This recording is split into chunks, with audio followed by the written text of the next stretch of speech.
Bismillahirrahmanirrahim. Assalamualaikum warahmatullahi wabarakatuh. Alhamdulillah rabbil alamin wal aqibatu lil muttaqin fala udwana illa 'alal zalimin. Wassalatu wassalamu ala asyrafil anbiya'i wal mursalin wa ala alihi at-tayyibin wa ashabil gurril mayamin wa man tabi'ahum bi ihsanin ila yaumiddin. Qala Allah Ta'ala fi kitabihil karim ba'da a'udzu billahi minasy syaithanir rajim.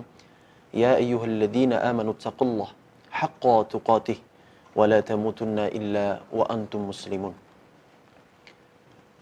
Amma ba'd.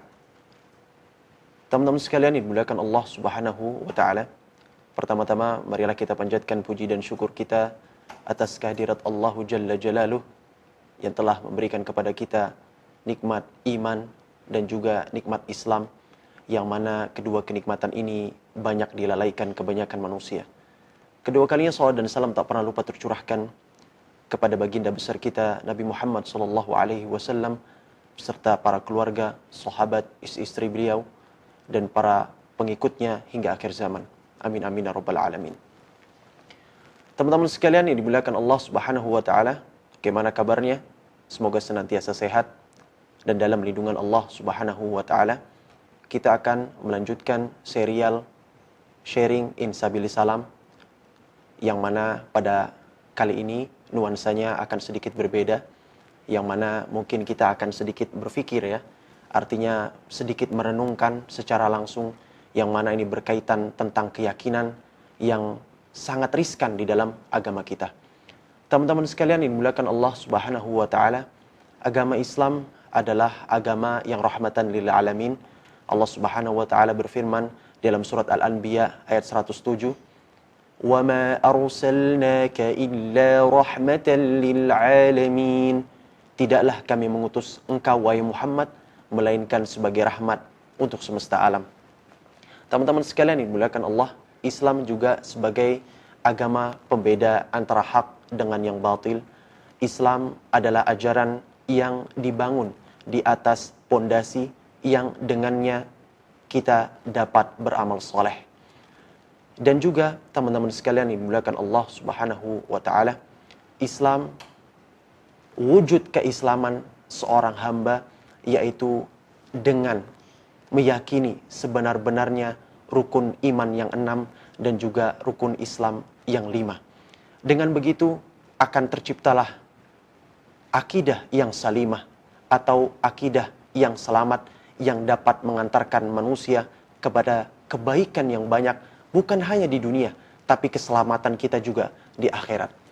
Teman-teman sekalian yang dimuliakan Allah Subhanahu wa taala, tapi problematikanya dan permasalahannya adalah seringkali kita ini menggunakan ayat rahmatan lil alamin sehingga membenarkan argumentasi, sehingga mengutarakan pendapat-pendapat yang berseberangan dengan akidah atau prinsip syariat Islam. Teman-teman sekalian yang dimuliakan Allah Subhanahu wa taala, memang benar bahwasanya Islam adalah agama rahmat. Memang betul agama Islam adalah agama yang menjunjung tinggi toleransi. Memang betul agama Islam adalah agama yang penuh dengan kasih sayang, saling tolong-menolong dan lain sebagainya. Tetapi jangan kita bawa persoalan ini kepada perkara akidah. Mari kita coba mengambil hikmah yang begitu luar biasa yang Allah tuangkan di dalam firman-Nya surat Al-Kafirun yang kita semua menghafalnya. Dari segi istilah kebahasaan, kita bisa mengambil benang merahnya bahwasanya Al-Kafirun artinya adalah mereka orang-orang yang mengingkari. Dan kemudian kalau misalnya kita tarik kepada pengertian yang lain, kafir, orang yang bentuk mufrad atau bentuk tunggal ini bisa bermakna bahwasanya orang yang non-muslim, akan tetapi dia sering mengajak-ngajak, sering menawarkan A, sering memberikan bingkisan, maka ini disebutkan orang yaitu yang kafir. Tak jarang bagi mereka memberikan kedudukan bahkan. Maka kalau misalnya itu disebutkan secara jamak, maka disebut sebagai al-kafirun.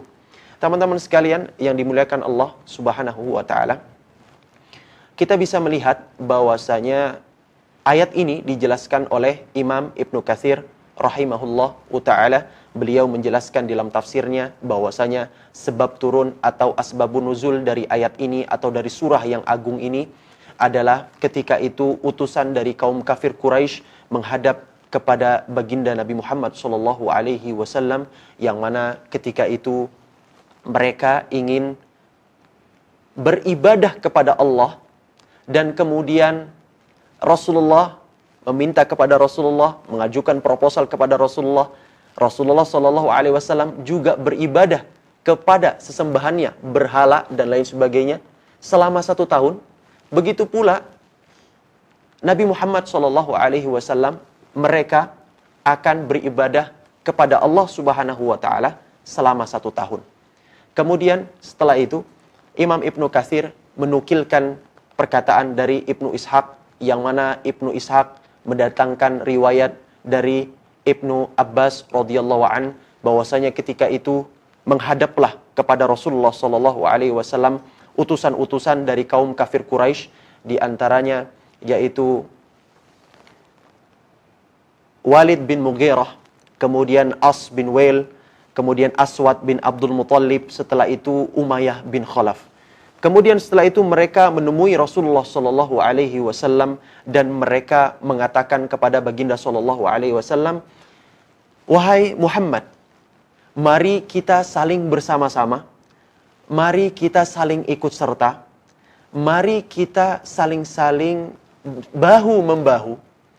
Artinya adalah engkau beribadah kepada berhala-berhala kami, dan kemudian orang kaum kafir Quraisy ini atau utusan yang menghadap Rasul beribadah kepada Allah pula. Kita saling tolong-menolong, kita saling bahu-membahu. Dan bayangkan teman-teman sekalian dimuliakan Allah Subhanahu wa taala, orang yang berada pada kejumudan yang begitu luar biasa di zaman jahiliyah, ya, yang terjadi kemerosotan akidah yang begitu luar biasa, mereka tidak menafikan adanya perbedaan. Mereka tidak menafikan antara hak dengan yang batil.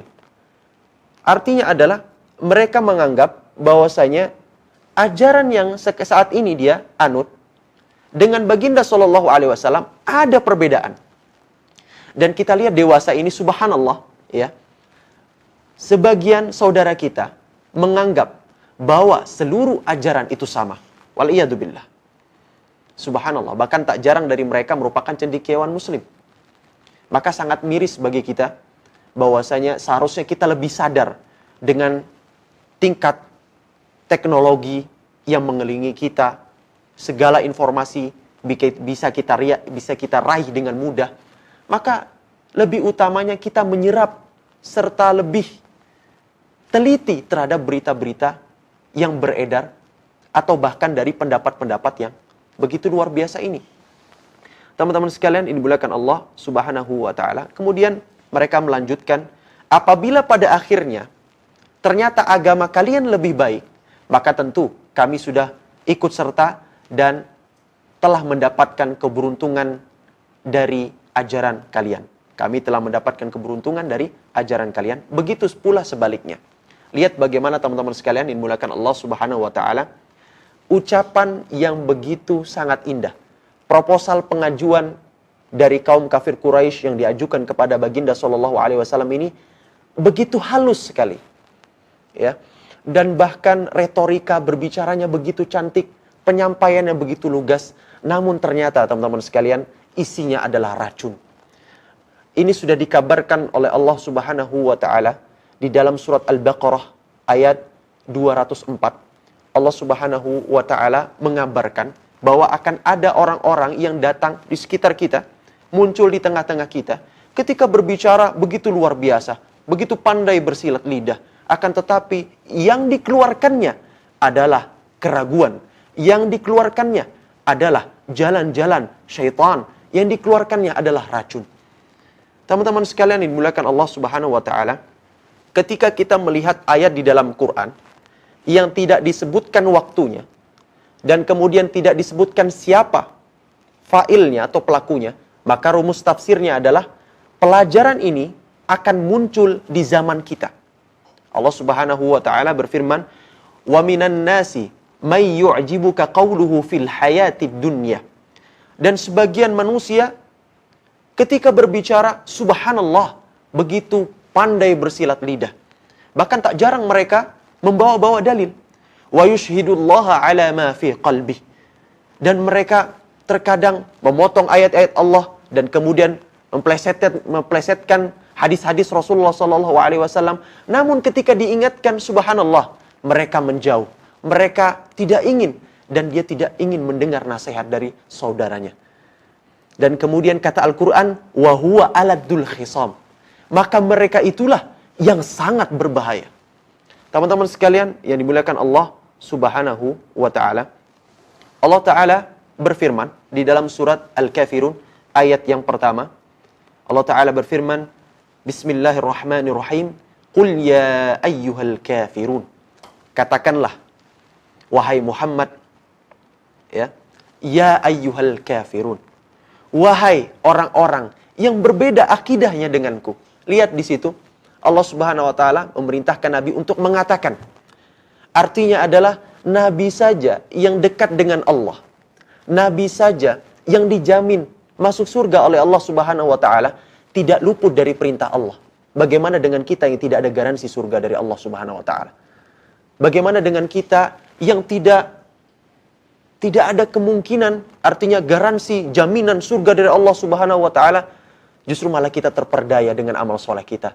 Justru malah kita sering berbangga, oh kami merasa cukup dengan amal soleh kami. Kami sudah cukup sholat, bahkan kami sudah berpuasa, maka mencukupkan seseorang dari belajar, maka mencukupkan seseorang dari amal soleh, waliyadzubillah. Lihat bagaimana Allah Subhanahu wa taala tetap membebankan kepada ia tanggung jawab yang begitu besar, sekalipun ada jaminan surga di hadapannya. Kemudian, teman-teman sekalian yang dimuliakan Allah Subhanahu wa taala, Allah Subhanahu wa taala kembali melanjutkan di dalam ayat yang kedua, yaitu la a'budu ma ta'budun. Lihat bagaimana di dalam ayat ini menggunakan fi'il mudhari yang artinya mengungkapkan present tense, kemudian present continuous dan present future tense. Artinya adalah saat ini dan kemudian akan hadir nanti serta di masa mendatang. Lihat konsekuensi ayat ini begitu luar biasa, teman-teman sekalian. Bahwasanya sampai kapanpun, apabila kita artikan ya bahasa mudahnya, sampai kapanpun aku tidak akan pernah menjadi penyembah apa yang kalian sembah. Subhanallah. Begitu luar biasa ayat surah Al-Kafirun ayat kedua ini. Maka di dalam ayat ini Allah Subhanahu wa taala menekankan kepada kita bahwa kita sebagai pribadi muslim, yang pertama dari ayat ini turun sebuah kaidah yang agung. Kita tidak boleh ikut-ikutan di dalam prosesi penyembahan yang berlangsung di tempat mereka. Dan kemudian yang menarik kalimatnya adalah menggunakan fi'il, bukan isim, kata kerja. Artinya adalah tidak berorientasi hanya seolah-olah kepada prosesnya saja, melainkan segala hal yang terkait dengan proses, sarana, prasarana, semuanya masuk ke dalamnya. Di antaranya, yaitu kita dilarang untuk ikut-ikutan, ya, mengikuti prosesi peribadatan mereka di tempat ibadah mereka. Kemudian setelah itu yang kedua, tidak mengikuti atribut yang dipergunakan oleh mereka di dalam hari raya mereka. Kemudian yang ketiga, tidak boleh, tidak diperkenankan atau dilarang setiap pribadi muslim untuk ikut menyediakan segala hal ibadahnya. Maka kata Allah dan kata Rasul, cukup bagi seorang muslim untuk tidak mengikuti hal-hal yang demikian. Thayyib. Allah Subhanahu wa taala berfirman, "Wa ma atakumur rasulu fakhudhuh." Dan apa yang datang kepada kalian dari Rasul kalian, ya, maka ambillah. Wa ma nahakum anhu fangtahu. Maka apa-apa yang dilarang kepada kalian, maka tinggalkanlah. Inilah kaidah yang besar bagi seorang muslim yang beriman, yaitu dengan meninggalkan segala hal-hal yang menjadi keraguan baginya, atau bahkan bisa melunturkan akidah atau keyakinan yang kokoh. Teman-teman sekalian dimuliakan Allah Subhanahu wa taala, tidak berhenti sampai di sana. Di ayat kedua ini Allah Subhanahu wa taala menggunakan domir ana. artinya adalah saya. Itu artinya setiap orang mesti memiliki prinsip yang teguh kepada akidahnya. Setiap orang mesti memiliki prinsip yang kokoh terkait tentang keyakinan.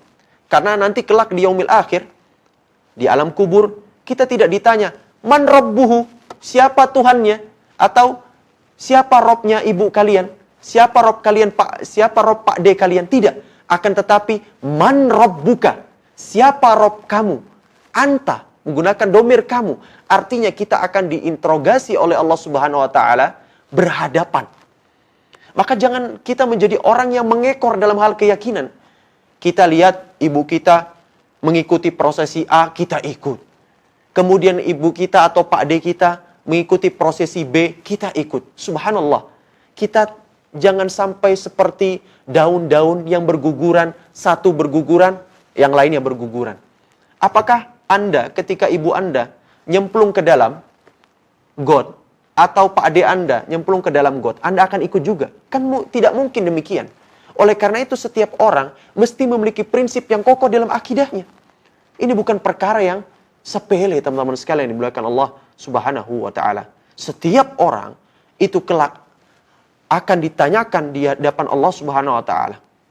Dan kita lihat di dalam surat Al-Kahfi ayat 49, Allah Subhanahu wa Ta'ala berfirman, "Wa wudi'al kitab."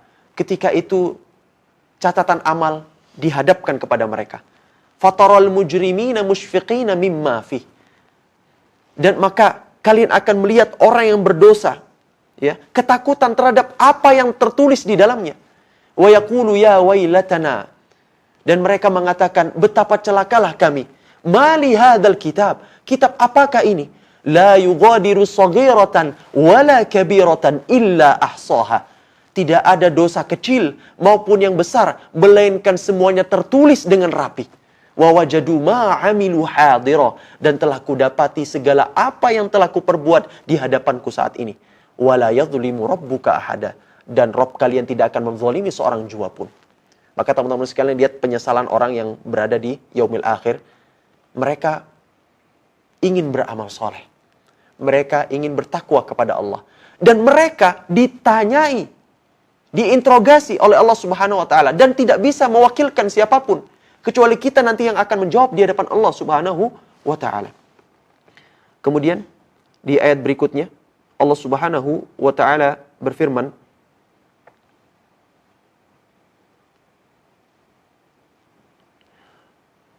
wala ana 'abidum ma wala antum 'abiduna ma a'bud. Ayat ketiga. Maka Anda pun tidak perlu repot-repot. Ya, ini kami peringkas dan permudah bahasanya agar kita semua mengerti. Anda pun tidak perlu repot-repot. Anda pun tidak perlu riweh ketika muncul hari raya kami. Ketika datang hari raya kami. Kami tidak mengharapkan Anda menggunakan peci di hari raya kami. Kami tidak mengharapkan Anda memakai sarung di hari raya kami. Kami tidak mengharapkan Anda memasak ketupat di hari raya kami. Maka teman-teman sekalian dimuliakan Allah Subhanahu wa Ta'ala, cukup sibukkan apa yang menjadi peribadatan kalian. Misal, seorang yang non-muslim melakukan kebaktian dari Ahad. Fokuslah kepada ibadah kalian. Dan jangan juga, saudaraku, untuk riweh mengasah pisau agar kita dipermudah dalam sesembelihan Idul Adha. Tidak perlu. Baik, kami merasa enak, antum pun juga demikian. Kita sama-sama enak di sini. Baik. Kemudian di ayat yang keempat, Allah Subhanahu wa Ta'ala berfirman, wala ana 'abidum ma 'abadtum, dan aku tidak akan pernah menjadi penyembah apa yang kamu sembah. Sekali lagi Rasulullah menekankan, ya, melalui lisan Rasul dari firman Allah Subhanahu wa Ta'ala. Ini sangat betul-betul luar biasa ayat ini. Kemudian di ayat kelima Allah Subhanahu wa Ta'ala kembali menekankan, ya. Diulangi dari ayat yang ketiga menuju ayat yang kelima. Wala antum 'abiduna ma a'bud. Allah ulangi kembali pada ayat kelima, ya, yang berbunyi juga di ayat ketiga. Maka menurut Syekh Muhammad bin Saleh di dalam tafsirnya Juz Amma, bahwasanya ketika terjadi pengulangan redaksi atau pengulangan suatu masalah, maka selain dari urgensinya ayat tersebut, juga mengabarkan kepada kita orang-orang yang beriman, hati-hati orang yang bersih, bertakwa kepada Allah, maka dia akan meresapi kandungan ayat yang terdapat di dalamnya. Ini yang dijelaskan oleh Syekh Muhammad bin Saleh dalam tafsir Juz Amma. Bahwasanya ketika terjadi pengulangan ayat seperti dalam Ar-Rahman, subhanallah, fabi ayyi ala'i rabbikuma tukadziban, begitu banyak sekali. Dan di dalam ayat ini Allah jelaskan berulang 2 kali. Itu artinya adalah cukup, Anda tidak perlu riweh terhadap hari raya kami. Toib, Anda tidak repot, kami pun tidak repot melakukan hal-hal yang tidak semestinya dilakukan. Toib. Jadi Allah Subhanahu wa taala kembali menekankan teman-teman sekalian dimuliakan Allah Subhanahu wa taala. Sampai di penghujung ayat, Allah Subhanahu wa taala menutupnya dengan keindahan ayat yang begitu luar biasa. Di dalam surat Al-Kafirun ayat 6, Allah Subhanahu wa taala berfirman, "Lakum dinukum waliyadin." Bagi kalian apa yang kalian yakini, dan bagiku apa yang aku yakini. Subhanallah, ayat ini ditutup celahnya oleh Allah Subhanahu wa taala agar kita manusia yang mengedepankan hawa nafsu, Allah Subhanahu wa taala tutup celah itu. Tidak ada lagi celah buat kalian. Ini kami tutup. Thayyib, sehingga tidak ada lagi mengatakan, "Oh, Islam rahmatan lil alamin," berarti ikut prosesi peribadatan mereka. "Oh, Islam yang rahmatan lil alamin, ketika mereka pergi ke tempat peribadatan, kami juga ikut." Tidak hal yang demikian. Ketika mereka beribadah kepada Allah Subhanahu wa taala, atau kita sebagai muslim beribadah kepada Allah, mereka juga ikut Idul Fitri, mereka juga ikut sholat Id. Tidak demikian, teman-teman sekalian yang dimuliakan Allah Subhanahu wa taala. Maka toleransi terhebat, toleransi terindah adalah zero tolerance di dalam hal akidah dan dalam peribadatan. Maka apabila seluruh muslim, seluruh manusia, ya, muslim maupun non-muslim, mengamalkan hal ini, kehidupan ini begitu indah. Demi Allah, kehidupan ini akan begitu indah, teman-teman sekalian. Ini dimuliakan Allah Subhanahu wa taala. Maka sebagai seorang muslim, ya, ketika saudara non-muslim kita beribadah ke gereja misalnya, ya, maka kita tidak boleh mengganggu mereka. Begitu pula dengan kita yang sudah di-warning oleh Allah dan Rasul-Nya untuk tidak ikut-ikut prosesi peribadatan mereka. Hati-hati teman-teman sekalian dimuliakan Allah Subhanahu wa taala. Maka sebagai penutup, ayyuhal ikhwah, teman-teman sekalian yang kami sayangi karena Allah Subhanahu wa taala, terutama saudara muslim, jangan pernah mengajari ikan untuk berenang. Jangan pernah mengajari burung untuk terbang. Atau jangan pernah mengajari katak untuk melompat. Karena itu adalah fitrahnya. Begitu juga ad-dinul Islam. Begitu pula agama Islam yang datang dalam keadaan fitrah.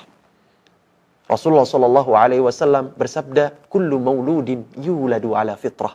Setiap anak, setiap bayi yang terlahir di muka bumi terlahir dalam keadaan fitrah.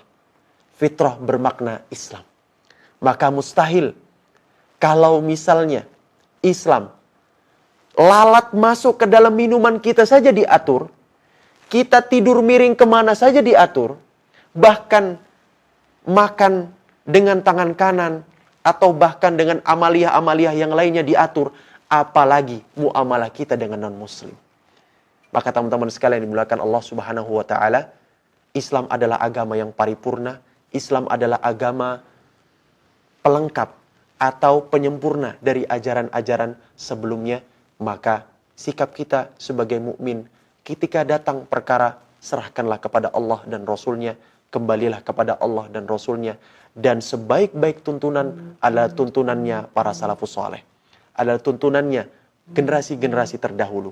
Maka teman-teman sekalian yang dimuliakan Allah Subhanahu wa taala, demikian, semoga Allah Subhanahu wa taala senantiasa menebalkan keimanan kita di atas ketaatannya, dan semoga setelah kajian ini kita semakin menyadari mana batasan-batasan yang perlu kita perhatikan, karena di dalam ajaran agama kita dari Nu'man bin Bashir radhiyallahu anhuma bahwasanya Rasulullah sallallahu alaihi wasallam bersabda, "Innal halalu bayyin wa innal harama bayyin. Innal halala bayyin wa innal harama bayyin wa bainahuma umurun mushtabihat." Sesungguhnya yang halal itu jelas. Sesungguhnya yang haram itu jelas. Wa bainahuma umurun mushtabihat. Dan di antara keduanya adalah perkara yang abu-abu. La ya'lamuhunna katsirun minan nas. Yang mana tidak diketahui kebanyakan manusia. Oleh karena itu, barang siapa yang berlindung dari perkara yang abu-abu, maka Allah akan selamatkan dia dari perkara yang Allah haramkan. Begitu pula sebaliknya, ketika dia terjerumus kepada perkara yang abu-abu, perkara yang syubhat, maka sesungguhnya dia telah menjatuhkan dirinya, kehormatannya, dan kehormatan agamanya. Allah Subhanahu wa taala berfirman, "Al-yauma akmaltu lakum dinakum wa atmamtu 'alaikum ni'mati wa raditu lakumul Islam madina." Islam adalah agama yang diridhai oleh Allah Subhanahu wa taala dan sebagai cahaya penerang jalan di dalam kehidupan kita sehari-hari. Barakallahu fikum. Apabila ada kesalahan, maka murni dari kami pribadi. Kesempurnaan al-haqqu min rabbik fala takunanna minal mumtarin. Kebenaran datangnya dari Allah Subhanahu wa taala, maka janganlah kalian menjadi orang-orang yang meragu. Barakallahu fikum. Semoga kita bisa mengambil manfaat. Wassalamualaikum warahmatullahi wabarakatuh.